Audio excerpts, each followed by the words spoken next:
Selamat datang di video saya kepada Bapak Agus Purnomo selaku dosen dalam mata kuliah Green Supply Chain Management. Pada video kali ini, saya, Ibu Tuana Priswari, dengan NPM 6204023 dari kelas D4 Logistik Bisnis 4A.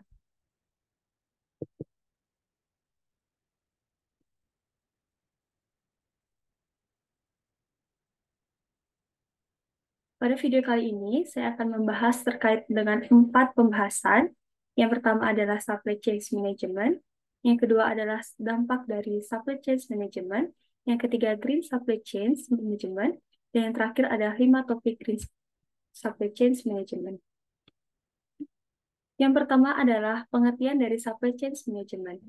Menurut Council of Supply Chain Management Profesional tahun 2020, Supply Chain Management merupakan proses untuk mengintegrasikan fungsi respon utama dengan fungsi bisnis utama dalam proses bisnis antar perusahaan menjadi satu kesatuan dan tingkat performa bisnis yang tinggi.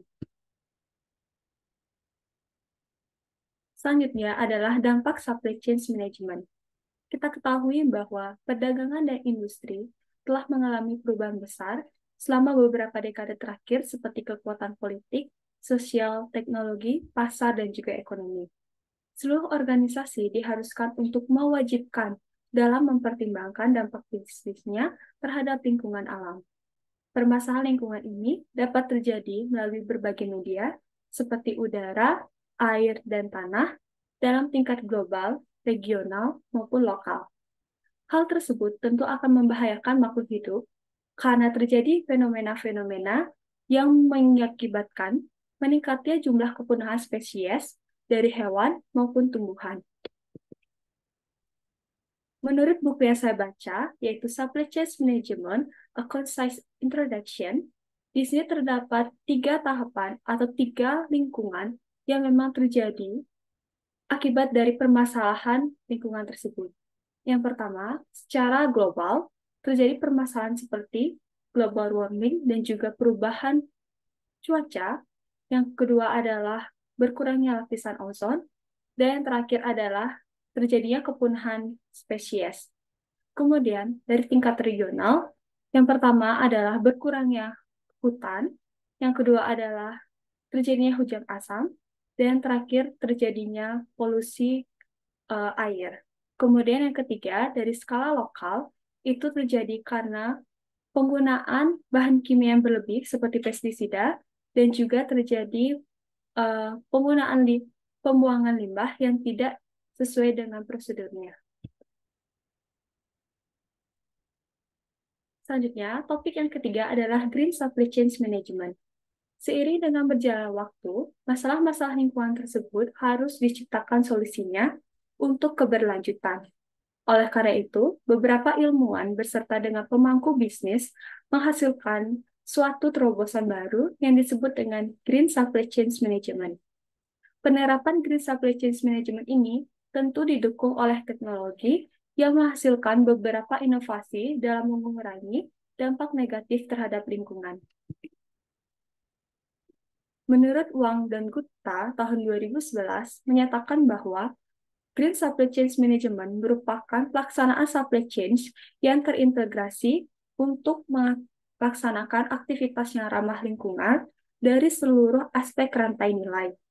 Di Indonesia, terdapat regulasi terkait dengan lingkungan hidup yang tertuang dalam Peraturan Pemerintah Nomor 21 Tahun 2022 yang memang memberikan tentang penyelenggaraan perlindungan pengelolaan lingkungan hidup.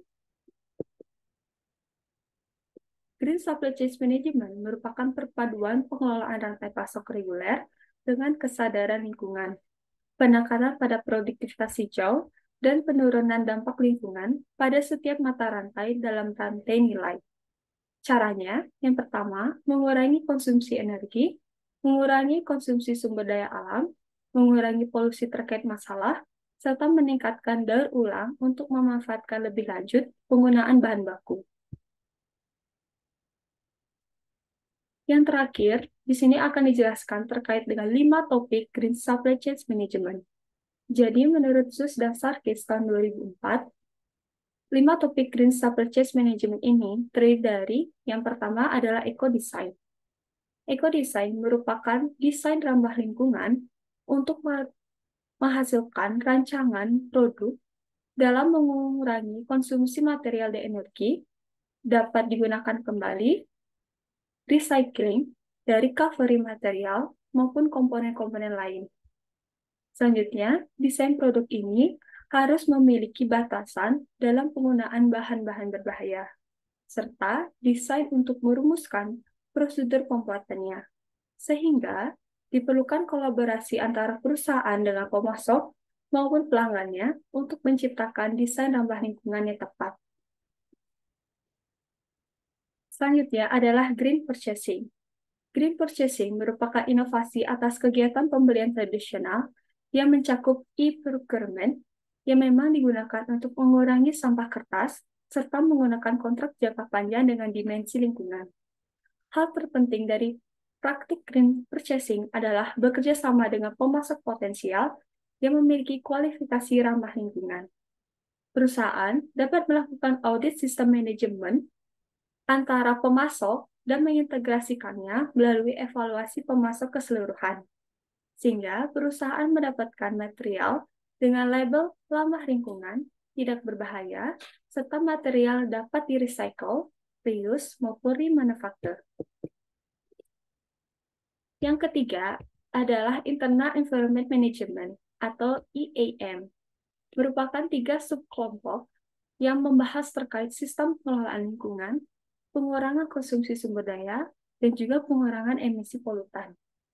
Yang keempat adalah Customer Cooperation with Environmental Concern Environmental, merupakan kegiatan untuk menjadikan konsumen sebagai salah satu pihak yang mendorong kegiatan perusahaan dalam mempraktikkan keberlanjutan atau Green Purchasing Management, di mana CC ini merupakan pencakupan kerjasama antara pelanggan dan juga pemasok dalam memberikan desain ramah lingkungan, produksi yang lebih bersih, dan juga pengemasan ramah lingkungan. Dan terakhir adalah Investment Recovery atau IR.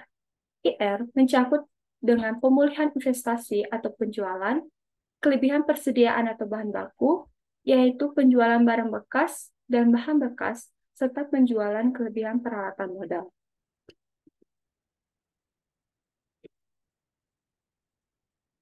Sekian dapat saya sampaikan terkait dengan Green Supply Chain Management.